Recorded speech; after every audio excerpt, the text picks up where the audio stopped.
Muling binigyan ng pagkakataon ng LTFRB ang mga operator at tsuper na makapagpa-consolidate hanggang November 29. May kasama pa yung ayuda, ha? Pero iba ang hiling ng mga tutol sa programa. Nakatutok si Chino Gaston. Halos 6 na buwan pagkatapos ng deadline sa pagpapakonsolidate sa ilalim ng PUV Modernization Program ng gobyerno, muli itong binuksan ng LTFRB. At 30 ng Abril, lumipas ang deadline pero nakiusap umano ang ilang senador sa LTFRB na pagbigyan ang mga tsuper na hindi nakasama. October 15 hanggang November 29 ang bagong extension period.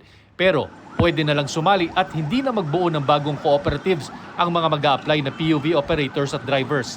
Liban na lang daw sa mga ruta na wala pang nakatayong kooperatiba.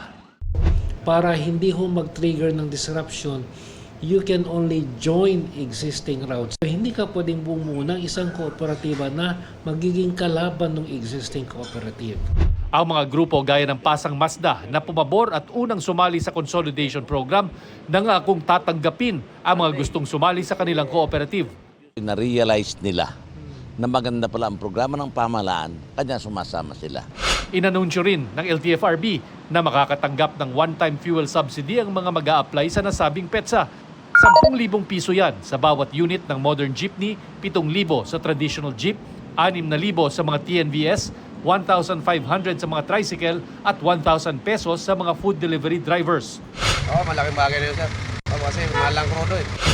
Basta may tulong, okay na. Laking tulong na rin yun. Sa datos ng DOTR, hanggang nitong katapusan ng Abril, nasa 83% ng mga PUV sa bansa ang nagpa-consolidate sa ilalim ng PUV Modernization Program.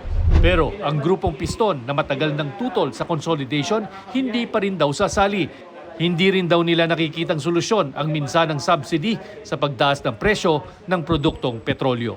Ang kailangan namin ay hindi extension, kundi ang kailangan namin ay payagan kami na makapag-renew ng aming mga prangkisa at makapag-rehistro yung ating mga public transport para tuloy-tuloy na makapagserbisyo.